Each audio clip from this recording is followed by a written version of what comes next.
欢迎电视机前的观众朋友走进天津卫视的大型情感节目《爱情保卫战》，来看看今天我们请到的几位情感导师是谁？他们是青年作家文吉尔老师，欢迎；北京冠岭律师事务所任占敏律师，欢迎；情感导师周小鹏老师，情感导师陆琪老师，欢迎。来了解一下这对嘉宾的基本情况，各位请看。我俩异国奔现也挺不容易的，在一起16年，他对我的态度越来越敷衍，根本没把我放在心上。他太爱较真了，看不到我的付出，在家里我做什么都是错的。他总爱逃避，只顾自己潇洒，脾气还越来越大，许下的承诺也没有兑现，我对他越来越失望了。他管得太宽了，对我一点信任都没有，在外面也不给我面子，我不知道该怎么跟他继续走下去。有请这对夫妻，有请。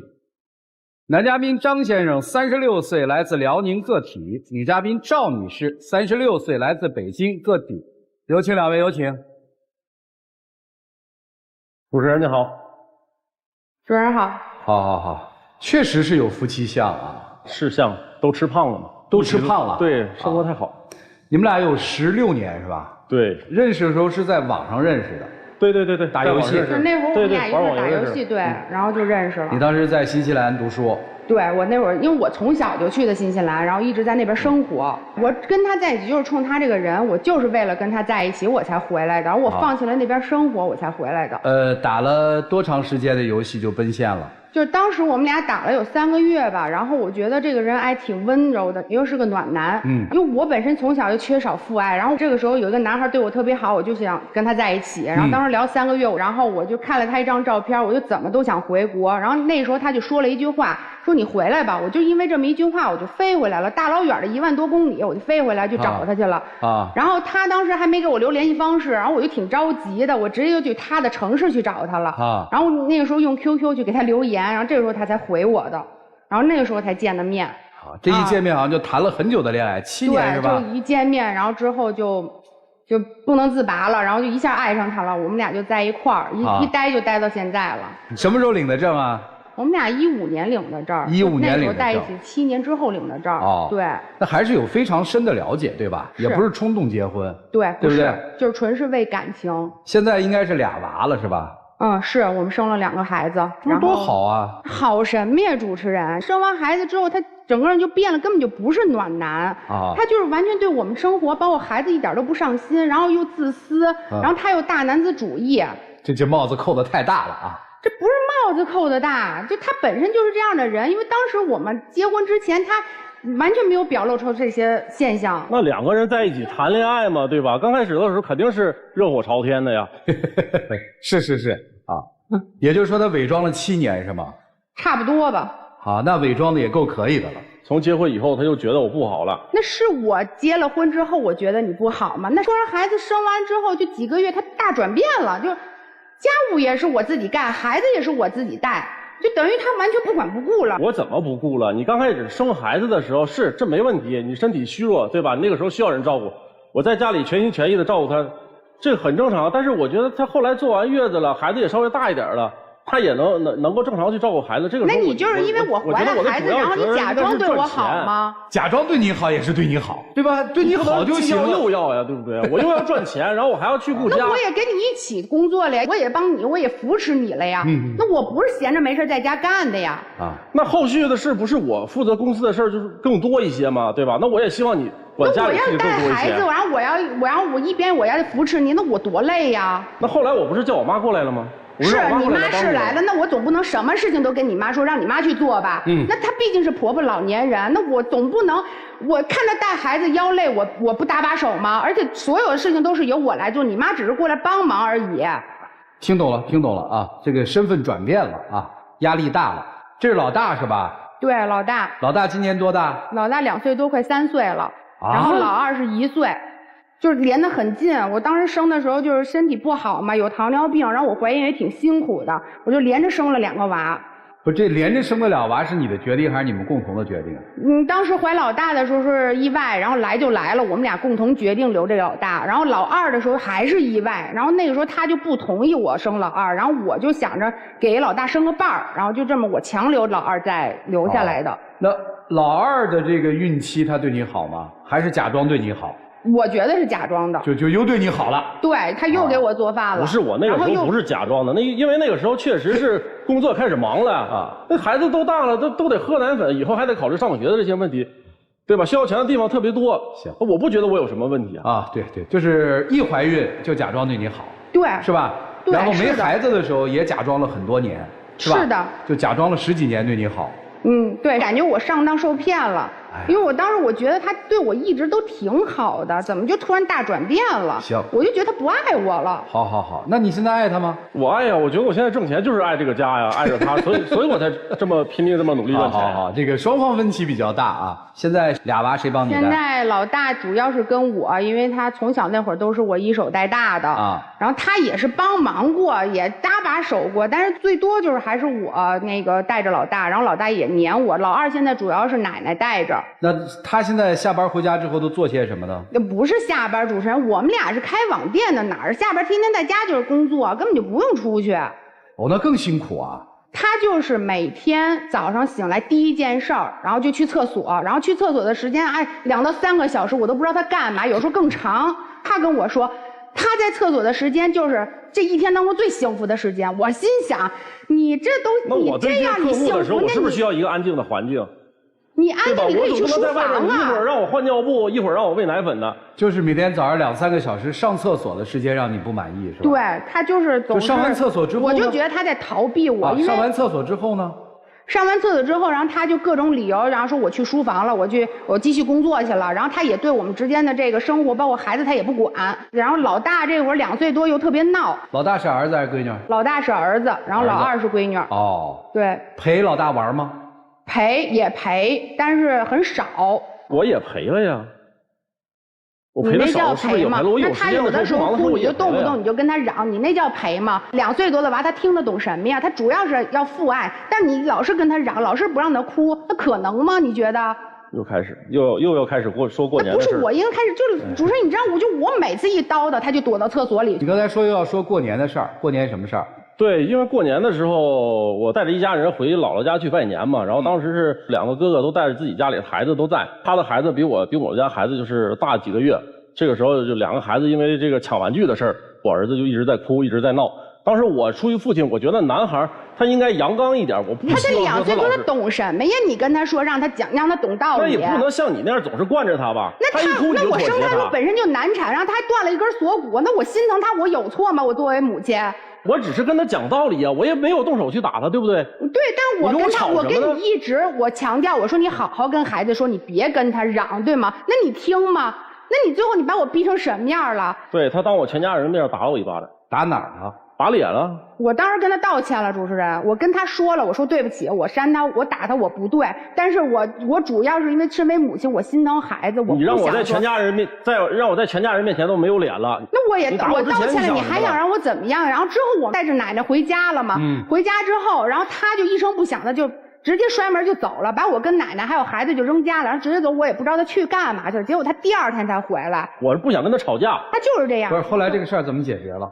后来他第2天回来，什么事儿都没有，就当自然就过去了。他也不跟我去商量，也不跟我去吵这个事儿。不是这事儿，然后自然而然就过了。然后我这事儿就在我心里是个疙瘩，我就过不去。不是你过不去什么？就是我觉得我跟他提的意见，或者包括我跟他沟通，他根本就跟没听见一样，他下次还是一样犯。没听你的。对。好，听明白了。就是现在夫妻双方的主要的争执的焦点，是因为孩子带来的琐碎的生活，让你觉得压力很大。不止这些呢还不止，还有什么？他嫌弃我地方还多着呢我有点爱好他也不行。你那叫爱好吗？你那叫玩命。你骑摩托车，你天天骑快车，你去跑山去，你考虑过我的感受吗？你每次一去好几个小时才回来。我自己有点爱好还不行吗？你根本就没有感觉，没有考虑到我的感受，你根本就不知道我有多担心你。你之前你受过这个腰伤，你不知道吗？当时就整得挺严重的，滑脱了这个腰，然后也不能走路，只能卧床休息。然后当当时我什么都不懂，照顾他，我就上网去查资料，我去给他理疗怎么推拿，怎么拔火罐，照顾他长达了6年时间。他就根本就不也没有说那个考虑我感受，也没有说感激我，或者说心疼我。那行啊，那最后他也得逞了，他把我摩托车也给卖了。我是把你摩托车卖了，可是你最后你干嘛了？你又去开始玩越野了，那不是一个性质吗？那不是还是很危险吗？你做每件事的时候，你考虑过我的感受吗？一个星期出去2、3次，我怎么看你那潇洒的？你出去玩，我天天还在家带孩子，没日没夜的带孩子呢，你管过吗？不是，那我一天工作那么多，偶尔还要应付你，一会儿叫我喂奶，一会儿又让我换尿布的，我不能缓解一下压力吗？你有压力，我就没有压力，那我还想出去潇洒去呢。你有爱好吗？我有，我这个爱好就是喜欢石头，喜欢翡翠，但是已经喜欢了很多年，他就一直否决我，就觉得那些破石头你老买它干嘛？我带照片了，你可以给大家看看，你那是爱好吗？看看。我啊，这还只是一部分，而且因为这件事吧，之前也跟他就是吵架，吵得特别凶。这个得值点钱吧？买的时候多少钱？也没有多少钱，也就是7万块钱。你还有送出去的呢？那我不得有朋友，我送人家，那人家也喜欢这个，那谈到这儿我不得送人家吗？你们俩谁管钱啊？一开始是我管这个钱，然后后来在今年7月份的时候，然后因为他的父亲做了手术，医生就跟我说，你公公这个是因为抽烟喝酒导致的，那你到时候回去跟你老公劝劝你公公不要再抽烟喝酒了。然后我这事儿我就跟我老公说了。然后他就特别气愤，说啊，你管那么宽干什么呀？这件事我是不是我听你的？那我是为你好，对吧？然后后来他就因为这个事儿，他就把这个财政大权就拿走了，他就不让我管了。就为啥呀？不是，这个不是主要原因，这是因为这个事儿吵完架之后吧，他有一件大事不跟我商量，他去跟朋友去做这个投资了。那我不是也想给这个家添加一份那个收入吗？那我也是好意呀。你为什么不跟我商量一下呢？这么大的事儿，那我不知道他能亏钱呢。那你说房子跟车子都在你名下，然后你现在又把管钱的那个权利拿走了，你让我怎么弄？让我怎么办呀？你考虑过我吗？你是不是想的太多了？这车和房都是咱俩结婚以后的共同财产。投资赔了多少？就赔了10万块钱，但是投资也就投资了15万块钱，然后他就觉得10万也不是小数目。而且你还有那种爱好，你还买那么多石头，听懂。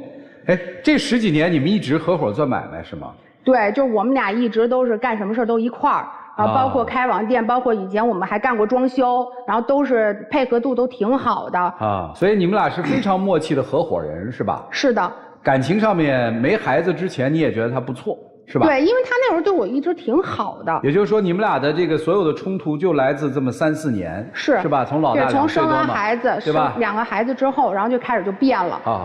我问2句啊，他以前骑摩托吗？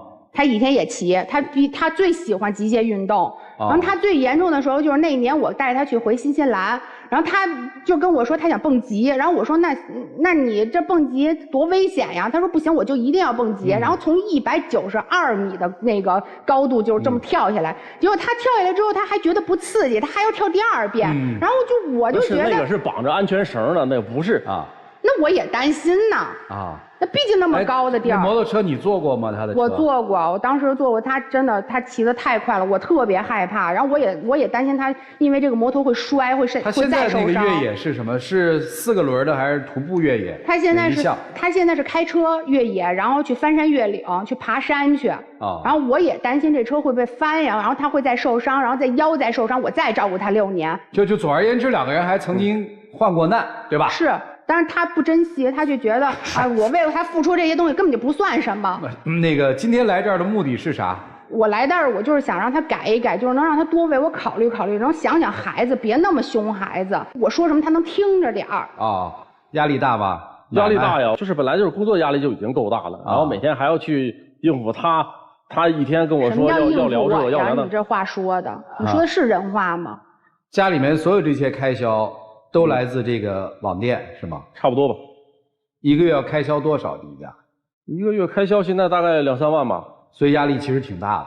对，因为之前这些事情都是他管，我也没有就特别的之前都家里支出的问题。对，我只管收入，我的支出都是他在负责。现在你等于收支全在你手里。对，你管了这么一段时间之后，你觉得过去是乱花钱了，还是其实还管得还可以？管得还可以，就除了他爱好这块儿。但是他爱好这块也都跟我商量。他还嫌我爱投资，乱投资，不跟他协商。好，对，主要是因为他不跟我商量。你最接受不了他的3点是什么？最接受不了他的3点就是，他一生气的时候，他太独裁了。然后还有就是，我想要自己这个私人空间的时候，他就完全不给我。喜欢黏着你。对，喜欢黏着我。第3，你就是嫌我烦。然后就是管太宽，既不让我骑摩托，也不让我玩越野。那你要再受伤，腰再坏了怎么办？你考虑过吗？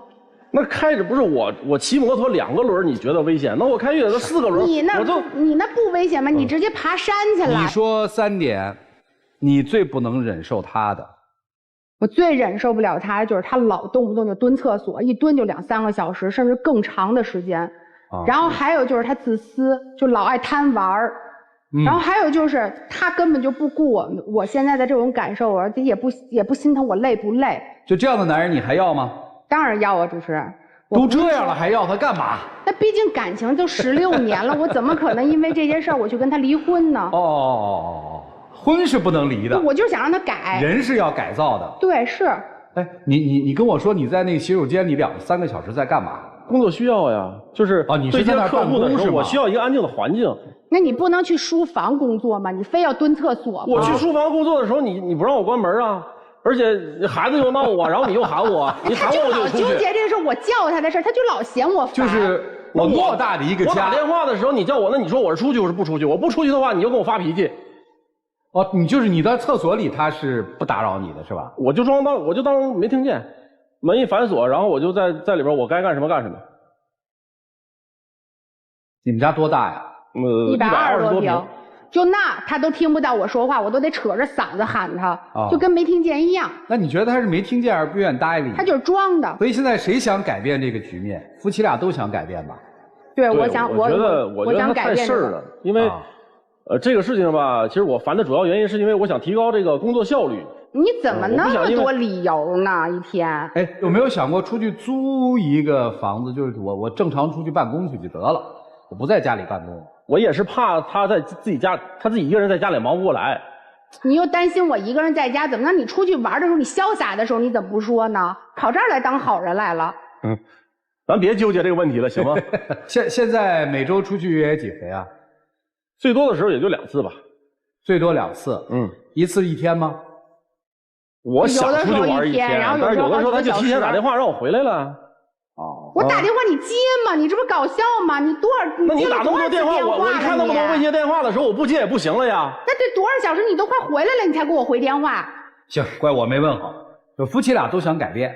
是，我想改变现状。我觉得他对我越来越敷衍了，我不想说维持现在的状况，我想回到原来的点。我想要当初的感觉。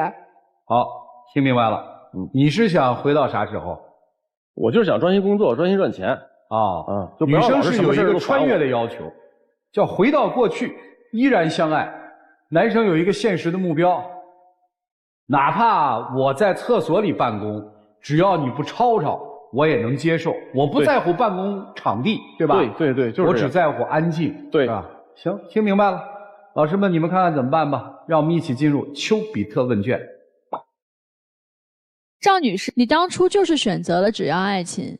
因为你就是个恋爱脑，你当初不顾一切的，你说2个人，一个南半球，一个北半球，你飞10几个小时回来，你最后到见到他，估计都快20个小时了，你就去见一个你未曾谋面的人，只是在网上有那么一丝丝感觉，就是宝贝儿，你的人生对于爱情的期许实在是太高了，从一开始就是这样子，你构建了一个你想象中的他，可能一开始因为2个人初见有新鲜感，人和人都是相遇的时候最美，他会给你他最好的一面，那久而久之他其实是坚持不下去的，他只是做回了他真实的自己而已。现在咱也是个妈妈了，咱有2个孩子，就是一个家庭，其实你要向上走，你要有旺盛的生命力，我觉得最大的阻碍是内耗。您是一个极其内耗型的女性，你太期待你所有的事情都有回应了，但是你太期待他回应，往往你想要的回应就变成了他的负担，所以久而久之他觉得他不回应你，我反正不回应你我也是挨骂，我回应你我也是挨骂，那不如我把门关起来，我什么也不听，我什么也不说，我就直接挨骂好了。所以您的问题是什么？你太期待所有的事情都要往你想要的方向去走。这个世界上每个人都是独立的，不可能有谁一直以你的意志为转移去做人做事，不可能的。第二点就是你真的要克服你自己的幻想，你要活在现实世界里，你不要总说我觉得他曾经对我怎么样。还有一点就是吵架是伤感情的，100分的感情吵到现在也是个负数了。接下来说这个张先生，说实话你比他要聪明，你比他务实得多，你不要欺负她是一个非常勤劳非常善良的女人，因为你就是没有做好你作为爸爸应该做的事情，你作为丈夫应该做的事情。你要想明白，如果有一天你真的就是啥也没了，你摔断了，还有谁会来照顾你一个5、6年？她就是一个小女孩，她对你没有别的多的诉求，她甚至没有在舞台上说你要赚多少钱回来，你要怎么样去对待我的孩子，没有。她就是想跟你谈一场恋爱，她现在还是想跟你谈恋爱。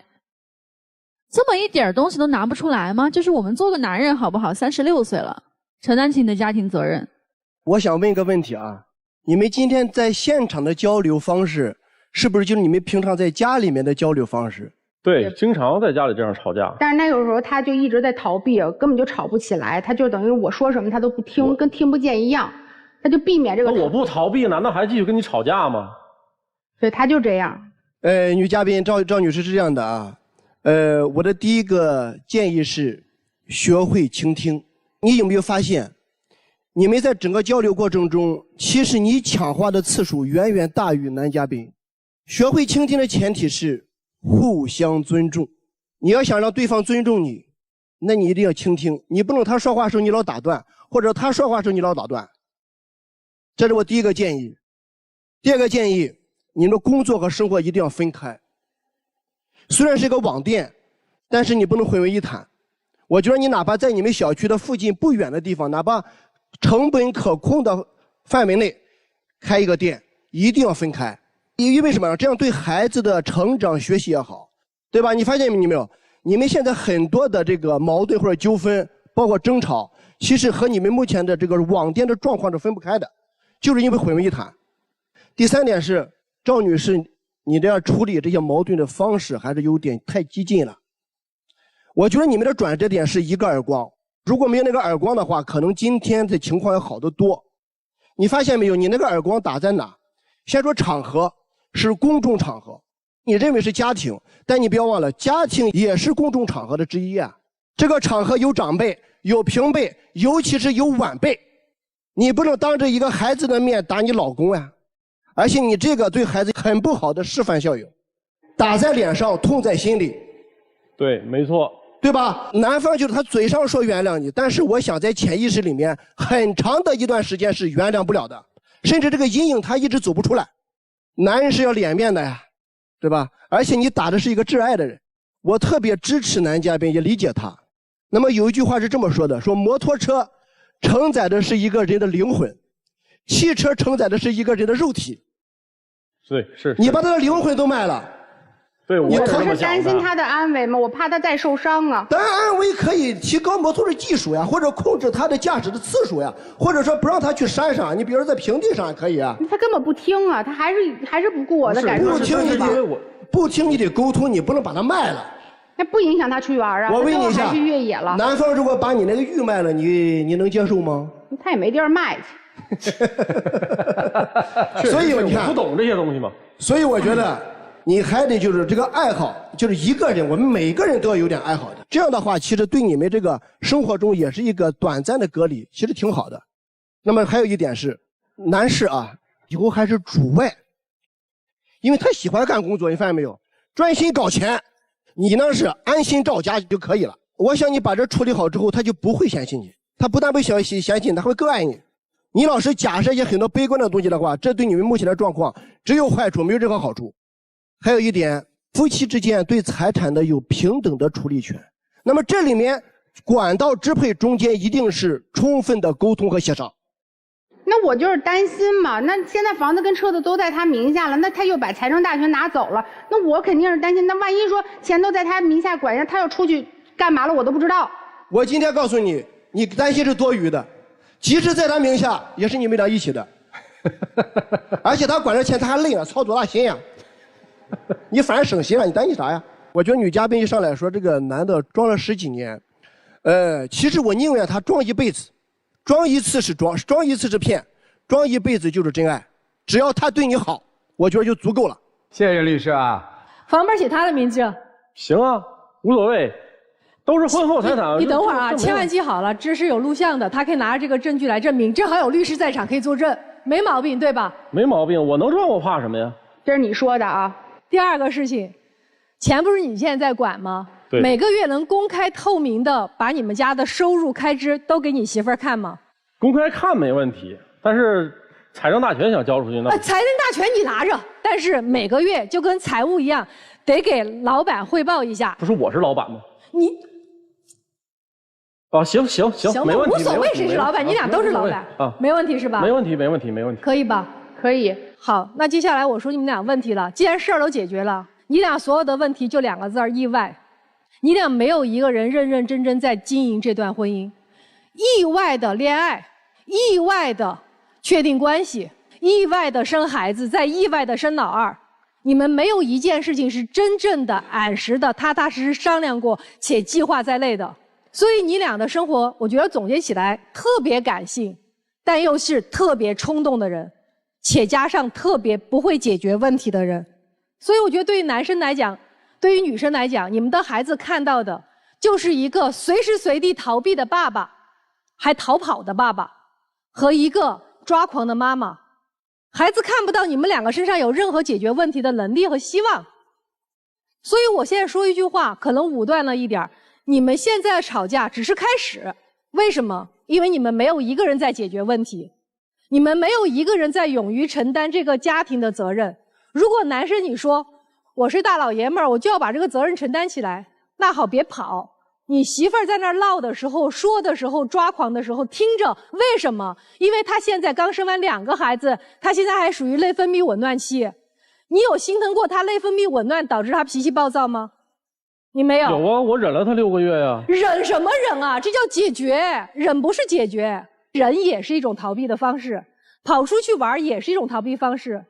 我没有说出去玩不可以，但是一遇到问题就跑出去，一遇到问题就跑出去，那就是在逃避你们2个人之间的矛盾，且不愿意去解决。女生真的还完全听话，你们家就没矛盾了吗？未来你们孩子的问题会越来越多，你们2个人关于孩子的教育的理念也差距越来越大，所以听话不是解决。如果你真的要让他听话，有一个前提，你提出的所有解决方案是你们2个共同商定出来的，这叫听话。他不是听你的话，是听你们共同的决策。好的夫妻，我觉得有一件事他们能做到，就是遇到问题解决问题。但不好的夫妻也同样做了一件事情，就是遇到问题一个抓一个跑。你的人生里面是把太多东西拿起来之后，然后你没有任何一样你是可以放下的。你要问我这个事情怎么解决，根本跟你老公没关系。我劝你放下2孩子，你每个礼拜都可以放下那2孩子，你都可以提要求，我就要玩1天或者玩2天。人上班还能留2天休息呢，为什么当妈妈不能休息？我觉得这是你最需要做的，拿得起，要放得下。然后你们2人的问题，你知道是一个现在社会上很常见的问题，就叫中年人情绪资源枯竭的问题。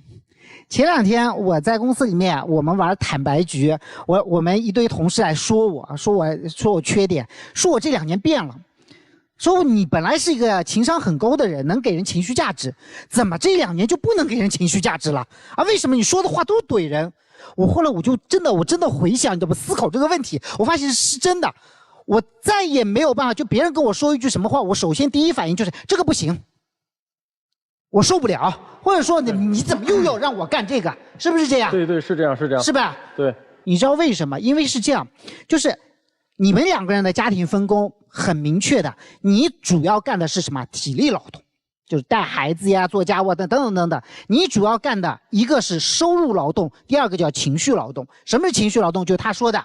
你得对我好呀，你得是暖男呀，对不对？所以你本来是一个提供情绪价值的人，问题就是人到中年，家里多2娃，人多，你想，本来1万块钱2个人用和1万块钱4个人用，这个资源的消耗是不一样的。他现在压力也很大，确实很大。大在什么地方？第一个，收入肯定是在不断下降，这是一定的，对吧？第二个，开支在不断增加。第三个，你肯定是很烦躁，为什么？因为对于你来说，你烦躁是正常的，因为有多俩孩子嘛，你肯定烦躁嘛。所有的噪音越来越大，事儿越来越多，细节越来越多，所以人到中年没有好事，全是坏事，所以情绪价值耗尽了，他给不出来了，他也很可怜，他缩进厕所里面。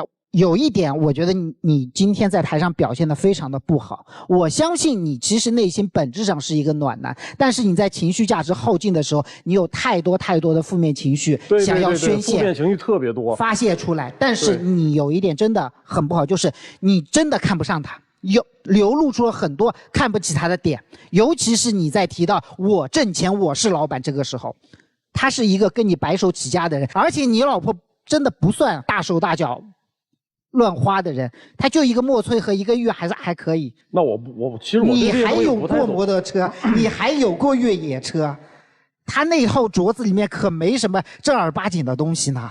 有的时候要想一想啊，虽然他嘴上是不饶人，但是他为了这个家真的耗尽了自己所有的一切，他把他自己能够活出个人样，能够有安全感，能够好好挣钱的机会都让给了你，不是你在挣钱，而是让给了你一个挣钱的机会，你得理解这一点。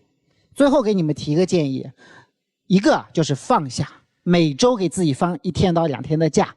第二个，我建议你们相互之间再认可一下，你要去认可你太太曾经是一个如此优秀出色的人，我觉得你要去给她一种价值感，告诉她她在做的事情是什么，甚至于你可以鼓励她走出家门去做一点更有价值感的事情。至于你也应该夸夸你老公，他其实真的不算差，在中年男人里面，像你老公这样的人缺点算少了，男人还是要夸，多夸一下，他说不定能多改一点。最后就是一句话，特别希望你们俩好，让我们一起进入真情60秒。就是刚刚也听过老师们说的这些话，然后一些道理，然后我觉得咱们相互沟通一点吧，毕竟在一起16年不容易，我也不想离婚，我想通过这个事情然后去改善一下，咱们好好过日子，行吗？其实这些年下来吧，我是真的想赚钱，然后工作特别忙的时候，客户特别多的时候，我也想我真的很想你理解我一点，我真的有的时候特别烦，负面情绪特别多，我不想要这工作特别累的时候，然后还要去应付家里的一些琐碎的事情。我也希望你能多理解我一些。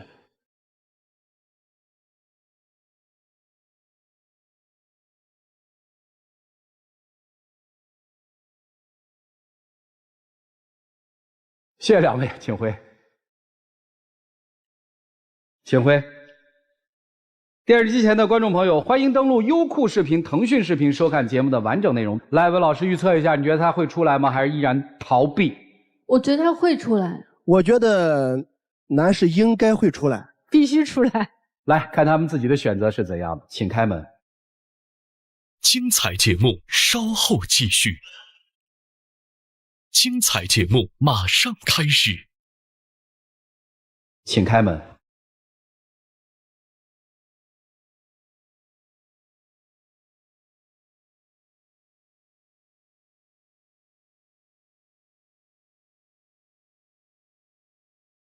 来，让我们一起见证属于这对夫妻的浪漫时刻。各位，请见证。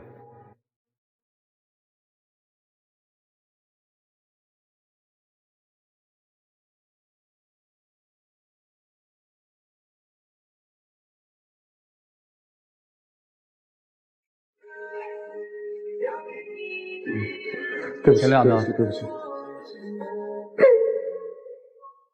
不容易，你可以看到有爱的。好了，这么多人，谢谢你们啊，请回，加油！谢谢你，加油！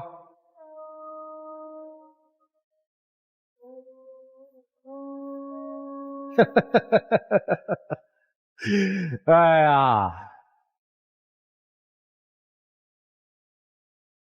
所以说爱情奢侈嘛，就生活这点琐事就给你打的全没了，爱还是有的，祝他们幸福。来了解下一对嘉宾的基本情况，各位请看。他离过婚，心眼还特别多，总爱算计，提出想和我结婚，但拿不出真诚的态度来，我觉得我们俩不合适。我从上段失败的婚姻中总结出了经验，我只是想多一份保障，但他不理解我，总觉得我虚伪。这还没结婚呢，就对我的生活指手画脚，还总是小肚鸡肠的，跟他在一起真的特没劲。他想事情太肤浅了，我做什么在他眼里都不对，我就是想跟他踏踏实实走下去，但他不相信我。有请这对情侣，有请。男嘉宾侯先生34岁，来自河北，活动策划；女嘉宾张女士32岁，来自天津，导游。有请两位，有请。主持人好。主持人好。欢迎两位哈。抱团旅游。对。你是导游。是。你看上人家了。对。然后就变成了男女朋友。对。今天为什么来？我就是想跟他分手，在一块儿1年多了，慢慢的就觉得这个人不行，特别爱算计，小心眼儿，而且也不大老爷们儿，天天特别爱计较。你扣了这么多帽子，说事实行吗？行，我不是岁数大了吗？家里催婚催得紧啊。我们俩也在一块儿一段时间了，我们就聊这个未来的规划嘛。他就说，就是按天津的习俗来，要给一个10万块钱的彩礼。然后在我们天津买房，因为我肯定不去外地。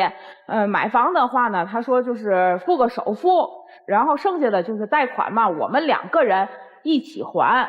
然后他说有个条件是什么呢？是说让我们家出一个10万块钱左右的车作为陪嫁。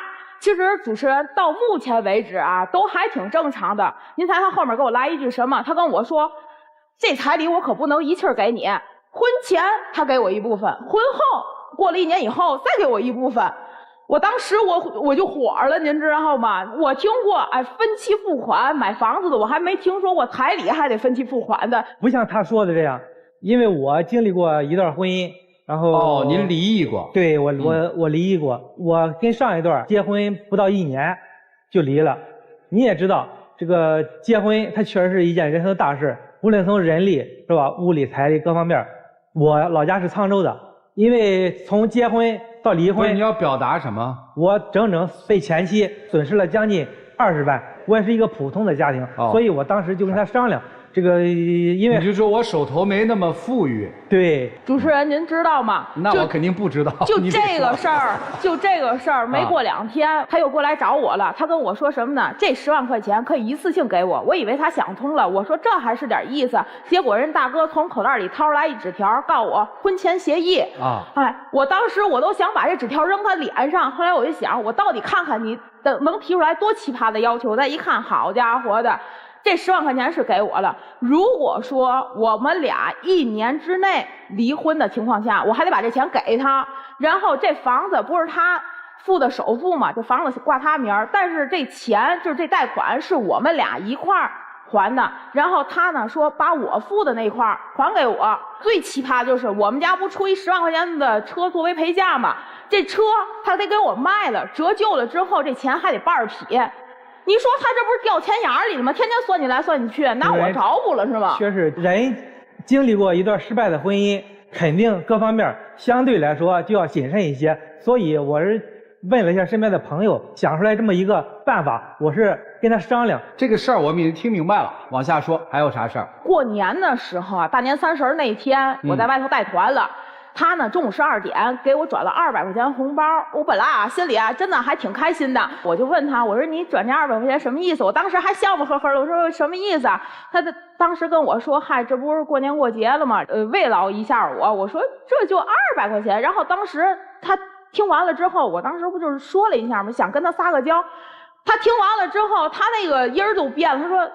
那你想要多少钱？你说。因为平常，你像什么情人节啦、过年过节的，然后都有发红包，所以就给转了200。当时他就不是很高兴了，所以跟我就来了一通，然后我就解释了一下。我跟他说呀，你这样，因为我朋友圈里人家大家都在秀恩爱，我说你啊转个1314，我回你个520，然后我截个图发个朋友圈秀个恩爱，然后回来之后大哥人家给我来了一句，你这是站着就想把饭吃了，我怎么的？我不站着吃饭，我跪着吃饭。那我转红包过年了，表示一下还转出错来了吗？这不是钱的问题，这就是一态度的问题。我跟你说，我收你那200，我变不成亿万富翁，我没有那200块钱，我也不是穷要饭的，你打发谁呢？我没有要求你给我买什么 Prada、Gucci， 就那些个奢侈品，你哪怕说宝贝儿我爱你，这也是一句人话，你让后面说什么我不能吃亏，到底咱俩谁吃亏？怎么还扯出吃亏来了？对，咱们之间谈恋爱肯定不涉及到然后谁吃亏谁沾光的事。行了，你就别说了，你还说什么呀？接着往下说。就是因为啊他是2婚，所以我妈呢挺担心我的这个事儿。我妈一直说人家是在这个婚姻里打过一圈的人，我呢一点经验都没有，害怕我被欺负，所以我妈就说咱不能就是说被人家欺负，但是咱们也不能占人家的便宜。所以一开始她先追的我嘛，她先请我吃的饭，我就下一顿呢，我也请你，咱们这样有来有往的，这是刚开始。但是后来我们俩确定关系之后，他就认为这个事儿就已经是默认的规定了，就变成 AA 制了。一开始都是我掏钱，慢慢的就是他抢着结账，我就认为是吧，这个女性然后比较独立，所以我也就默认了。这事儿就默认了。要是给你钱，你是不是也得默认，是吧？哈。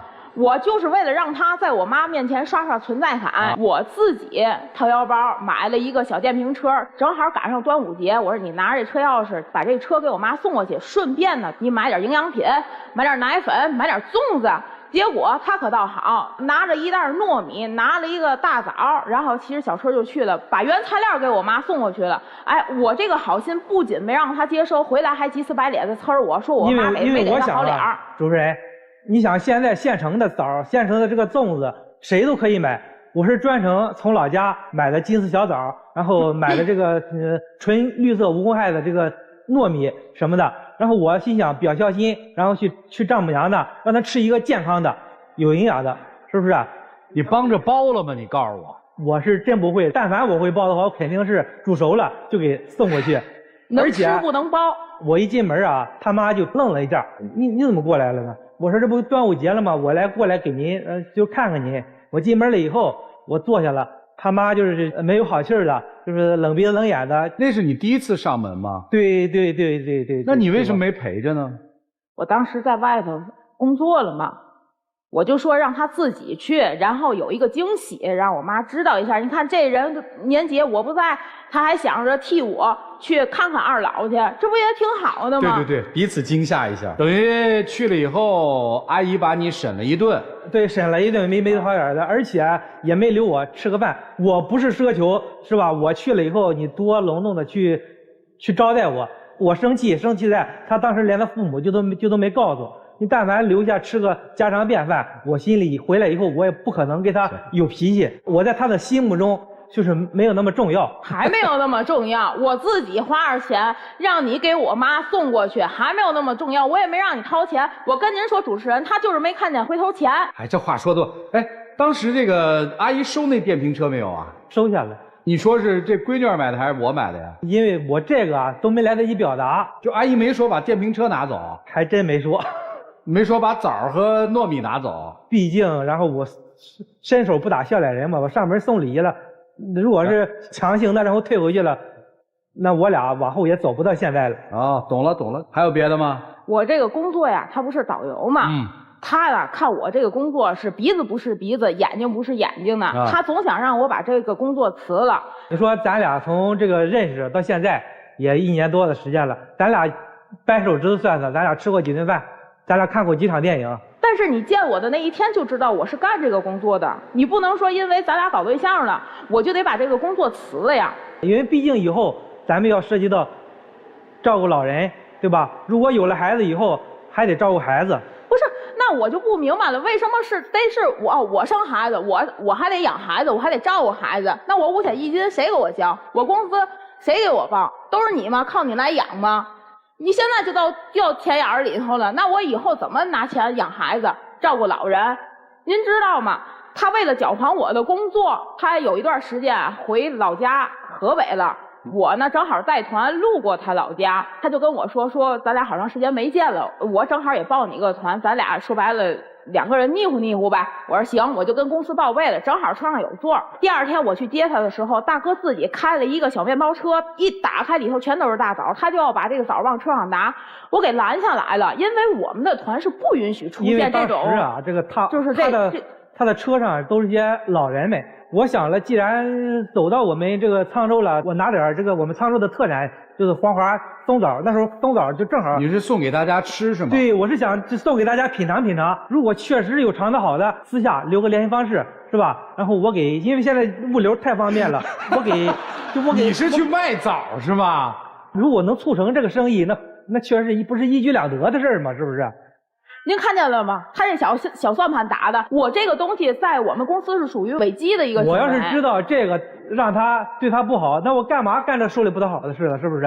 我就是想着，如果你上去品尝品尝，感觉吃的好了，咱留个联系方式，对不对？之后私下不是你这不就是推销吗？你想都是你想，天天都是你想，你什么时候为我想过？这不说了啊！这个我听到这儿，我觉得就分吧。他还有更过分的是，还有呢。他就是一肚子坏水儿，你知道吗？而且他还经常发神经病。我呀有几个客人跟我关系特别好，正好前2天香山不开了嘛，我有一个老客人啊，说我有几个老同学一块儿，正好呢我也不愿意抱团坐那大巴车，一堵车好长时间，小张你专门带我们一块儿去爬去，就几个人。我们当时呢在山上玩的特别的好，就是拍点照，我就发了几个朋友圈，完了之后就让他看见这朋友圈了啊，他就天天24小时盯着，你知道吗？就是他说的这个就老大爷。他哪是老大爷啊？一看岁数也就50来岁，浑身上下都是名牌。怎么了呢？关键是他挽着这个，他所谓的这个就老大爷，而且在一块吃饭，你说得处到什么关系才能处到然后这种地步呢？而且现在现实社会它比较现实，是吧？我就感觉你吃醋了是吧？我就感觉这老大爷对他有想法。主持人，我跟您说，我是为了保护他。心脏的人看什么都脏。他是涉世未深。就是当时我发完了这个朋友圈之后，他就哐就这视频1个、2个、3个就往里头顶，正好让我这客人看见了，他就要跟我客人说话，俩人就聊吧。我当时也想，算了，活跃一下气氛，拉近一下感情。他跟人家说着说人家老大爷人老心不老，人家大爷都60岁了，人都跟我爸一个年纪了，我图他什么呀？我跟他在一块儿，我图他老。这是你的想法，那你保不齐他对你有想法呢，是不是？不是他跟大爷冲突了是吗？他说人家大爷人老心不老，大爷当时脸就挂下来，那旁边都是人家的同学。打那以后，大爷再也没找我报过名，这不搅和我工作吗？就恨不得干不成。那你在生活里跟他提出分手了吗？我跟他提了，不同意啊。不同意啊！天天的因为我不在家，他老去我妈那哈，他跟我妈说还想在一块儿。因为我俩相处这段时间来说，从脾气、性格各方面，相处来还算可以，就是因为还可以，就是因为最近。就是涉及到一些实际问题了，走到这个谈婚论嫁的这一阶步，我问一下，谈了1年多是吧？你们吃饭花了多少钱啊？大几千是肯定是有的。分手的话，这些钱要不要算一算？那肯定是不可能，然后去清算的。不清算。因为我俩你看啊，感情方面你又看不上他的工作，你又不相信他的人品，你图这姑娘什么呀？我不是不信他的工作，我是不相信那大爷。你要相信他，怎么会不相信大爷呢？你图这姑娘什么？我图她的性格比较好，大大咧咧的，然后跟我有共同语言、共同话题。那人家现在提出分手，你的想法是坚决不分，还是怎么着？我是想挽回。能挽回吗？不能。那你打算怎么挽回呢？其实我刚才说的那些啊，不是说非得怎么着，他是可以商量的。在天津买个房，少说也得200来万吧。我家是一个普通的家庭，也拿不出这么多钱来。我是想双方商量商量，看看能不能。你是认为你们俩的情感的关键就是钱的问题吗？目前我认为就是。这是你认为的对吧？对。那他说的那些类似于换工作呀，或者说占小便宜吧，就类似于这些问题，你怎么考虑的呢？换工作，我只是尝试去建议，好，不去干预他。然后你去吃他这个不该吃的醋。我认为我作为一个男的，对于现实这个社会做的就没错。所以你认为你们俩出现的所有分歧是在财务上，就是钱上，对吧？对。姑娘是现在对这个人有了一个重新的评估，觉得你们在一起不会幸福，是，或者叫你看不上他，是吗？我是觉得对待感情一定要真诚，要信任。好，明白了，这没看上嘛。一个要分，一个要留，到底该怎么办？老师们，你们说说吧，让我们一起进入丘比特问卷。你们俩其实很简单，他就是想找一个性价比高的，这个人就是一个，在我看来，在情感里面，对不起，他就是一个小人。我说的非常直接。侯先生，您第一段婚姻怎么样？那是你自己选的，你选择了去相信婚介所，你选择了去跟那个人迈入婚姻，你自己就是想，你做任何事情都是想很低的成本，然后获得你想要的所有的东西。你的人生充满了投机主义。不要说什么我家庭条件不好，我是一般家庭，所以我怎么样。这个道德的这种标签不要去绑架任何人。我们每一个人都不容易，没有一个人是说我天生可以什么都不做，我就可以享受很多劳动价值，不是这样子的。这个女孩她没招你没惹你，她凭什么这么被你算计啊？她不也跟你 AA 了吗？你哪里来这么高他一头的去利用他，然后完了你还说什么人家这儿把你去工作，你说人家就是老头子图你美色，你心里好脏啊，真的是很脏，他没有说错，你心里会有这种想法，所以你才会觉得别人可能也是这种想法。你现在去跟他讲说什么，哎，你跟他说我要分期给你彩礼，是因为你跟主持人说是因为你现在没有这个能力。别拿没能力当借口，你确实没有这个能力，你现在没有能力去跟人家去谈结婚去干什么，你还想要去生孩子，你说什么以后还要照料老人，你现在有能力让人家生一个孩子吗？你有能力抚养这个孩子吗？你有能力去掏这个钱以后让他在家里当家庭主妇，你还想金屋藏娇啊？怎么可能啊？别说梦话，你放他走吧。还有一点就是，如果你再去纠缠他，姐妹儿咱就报警。就真的别这样，就是你也别祸害他，人家是要嫁人，你不要嫁祸于人。说完了。我先说男嘉宾啊，我觉得你还是从你前段的这个婚姻中没走出来，这是根本。你要是没走出来，你就别追人家。你还带着这个前一段婚姻的一些感受想法，你现在还和人家这个女嘉宾相处，对吧？相处过程中呢，你又是小心翼翼。所以我觉得对人家不尊重不公平，对吧？你看我总结一下，第一个是彩礼，第二个是200元红包，第三个是第一次去女方家拿的什么？拿的那个粽子叶、糯米，对吧？还有枣。说实话，要是我的话，我拿不出手。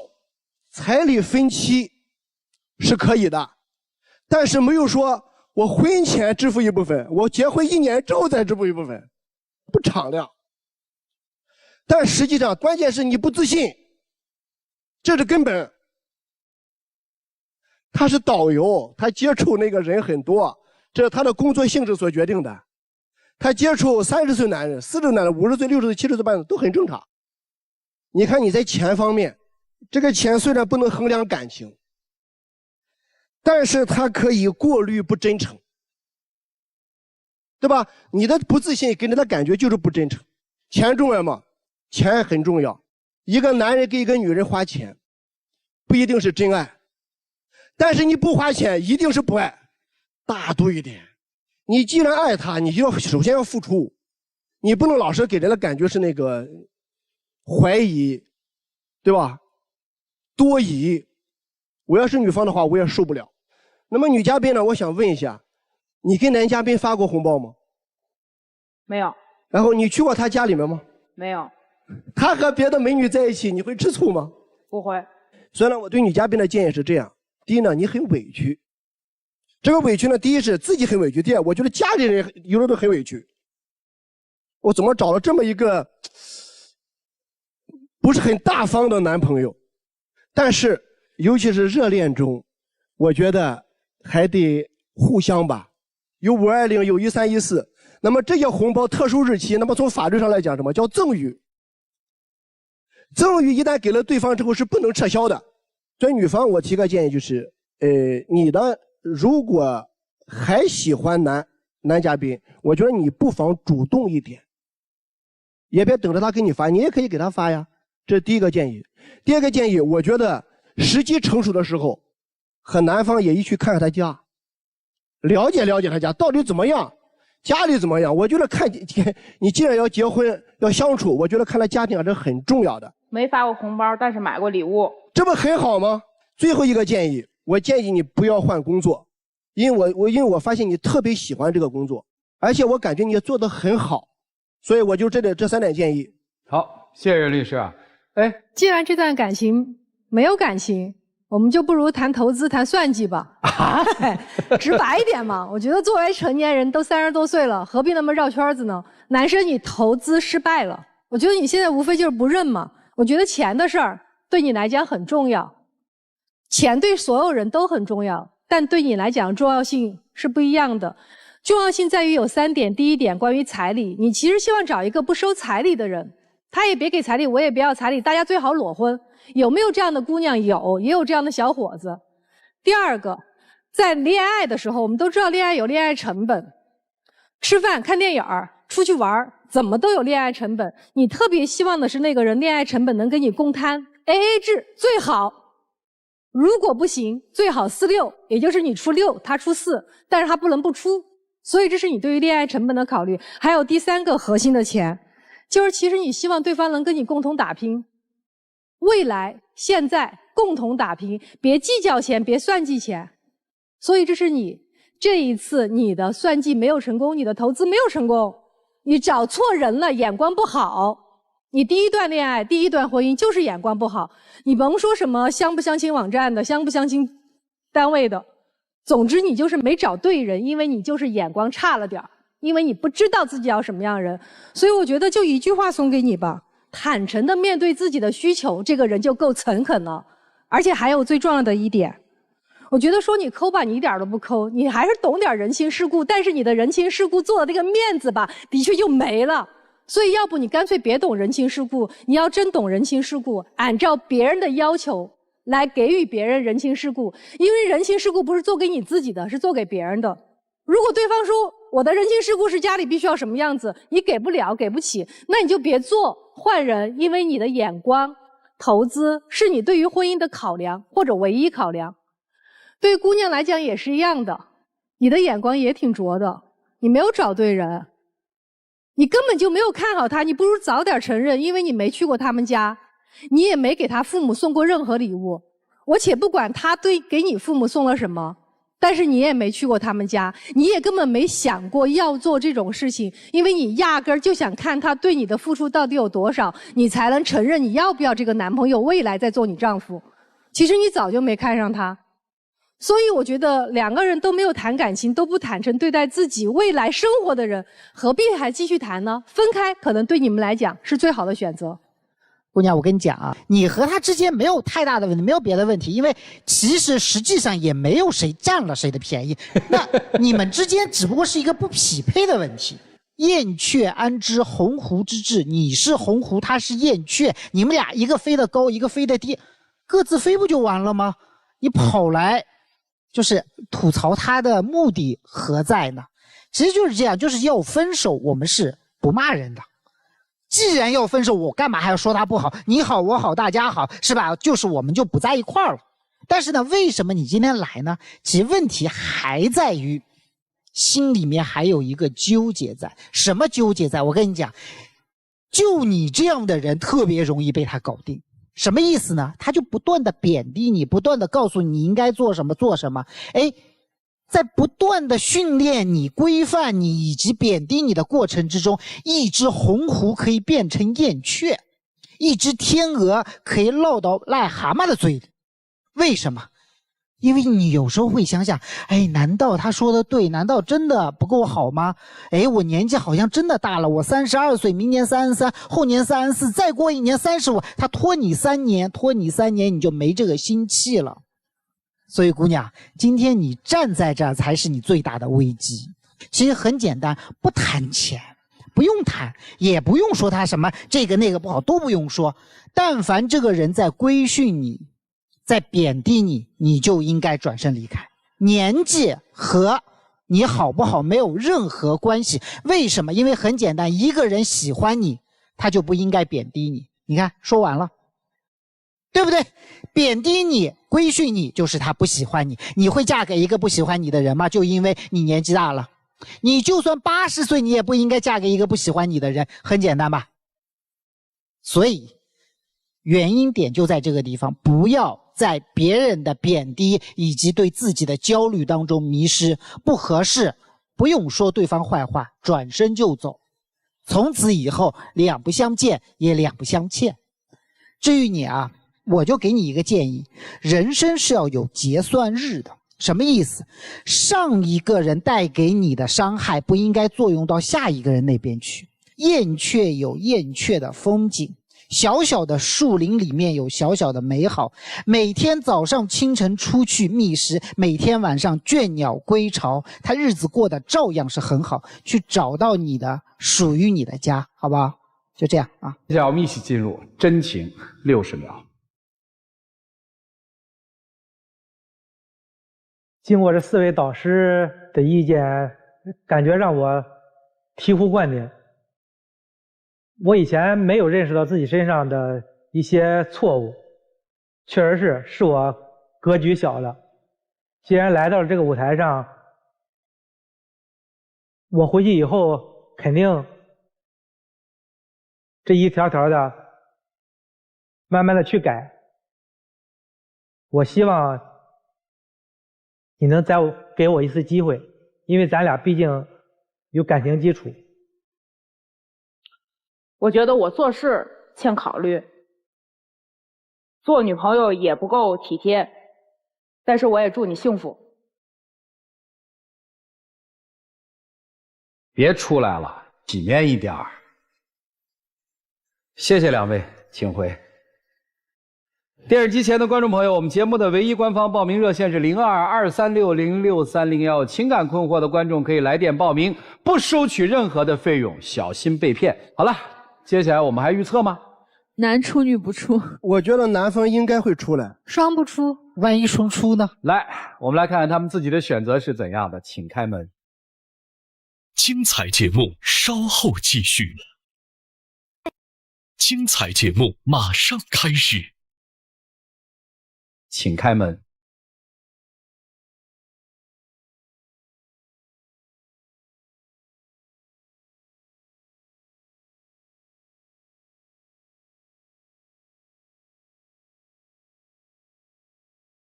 如果没有彼此共通的东西，怎么可能有1年多的恋爱生活？